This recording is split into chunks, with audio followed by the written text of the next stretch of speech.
नमस्कार दोस्तों, उत्तराखंड के चमोली में जो भीषण जल प्रलय आई थी, वैसी ही जल प्रलय के मुहाने पर हिमाचल भी खड़ा हुआ है। और हिमाचल से जो खबर आ रही है वो अच्छे संकेत बिल्कुल नहीं दे रही है। हिमाचल प्रदेश में भी कुछ ऐसी ही झीलें, लगभग 800 से ज्यादा झीलें बनकर तैयार हो चुकी हैं, जो कि पिघले हुए ग्लेशियर की वजह से बनी हैं। दरअसल पश्चिमी हिमालय में जलवायु परिवर्तन बहुत तेजी से हो रहा है, जिसकी वजह से ग्लेशियर तेजी से पिघल रहे हैं और इसी के चलते प्राकृतिक झीलें जो हैं वो लगातार बनती चली जा रही हैं। उनके बनने का सिलसिला जारी है।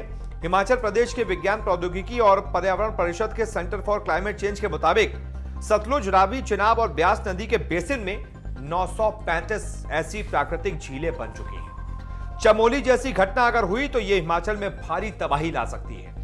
साल 2005 में पारछू झील के टूटने से हुई भीषण तबाही के संकेत नजर आ रहे हैं। परिषद के मेंबर सेक्रेटरी निशांत ठाकुर ने इस खतरे की पुष्टि भी की है। ग्लोबल वार्मिंग की वजह से मौसम में भारी परिवर्तन हो रहा है, जिसके चलते तापमान में बढ़ोतरी हो रही है और ग्लेशियर तेजी से पिघल रहे हैं। निशांत ठाकुर ने जानकारी दी कि जलवायु परिवर्तन की वजह से प्रदेश में अनियमित रूप से बारिश और बर्फबारी हो रही है। कभी अत्यधिक बारिश हो रही है तो कभी सूखे जैसी स्थिति बन रही है।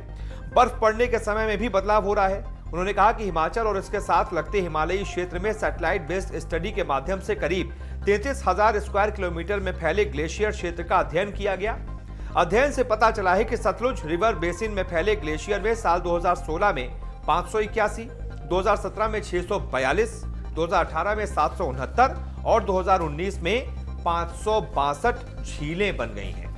चिनाब बेसिन में, जिनमें मुख्यतः चंद्रा, भागा, मियार सब बेसिन है, इनमें साल 2016 में 133, साल 2017 में 220, साल 2018 में 254, 2019 में 93 और रावी बेसिन में 38 नई झीलें बन गई हैं। हर साल औसतन 80 से 100 नई झीलें बन रही हैं।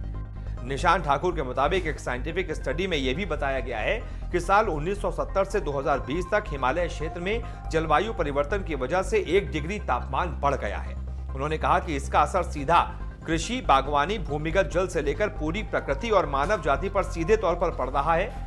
प्रदेश की राजधानी शिमला में बीते सालों में उत्पन्न हुआ जल संकट इसका बहुत बड़ा उदाहरण है। विकासात्मक गतिविधियों को रोका जा नहीं सकता, लेकिन सतत विकास से कुछ हद तक खतरे को कम किया जा सकता है।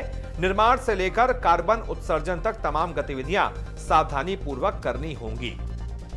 एक और रिपोर्ट आपको बताता हूं। ग्लेशियरों की संख्या की यह रिपोर्ट है। साल 1993 से लेकर 2001 तक के डेटा के अध्ययन से पता चलता है कि ब्यास बेसिन में 51 ग्लेशियर, पार्वती सब बेसिन में 36, सैंड सब बेसिन में 9, सतलुज बेसिन में 151, स्पीति सब बेसिन में 71, बास्पा सब बेसिन में 25 और चिनाब बेसिन में 457 ग्लेशियर हैं और ये सैकड़ों वर्ग किलोमीटर क्षेत्र में फैले हुए हैं। इतने सारे जो ग्लेशियर मौजूद हैं ये तेजी से पिघल भी रहे हैं। ग्लोबल वार्मिंग की वजह से तापमान भी लगातार बढ़ चुका है, 1 डिग्री तक का तापमान बढ़ चुका है। झीलें भी लगातार बढ़ रही हैं और कहीं अगर चमोली की तरह एक ग्लेशियर अचानक से टूटा, झीलों तक पहुंचा, वाटर फ्लो वहां से शुरू हुआ, तो फिर आप सोच सकते हैं कितनी ज्यादा भीषण तबाही हिमाचल में भी मच सकती है।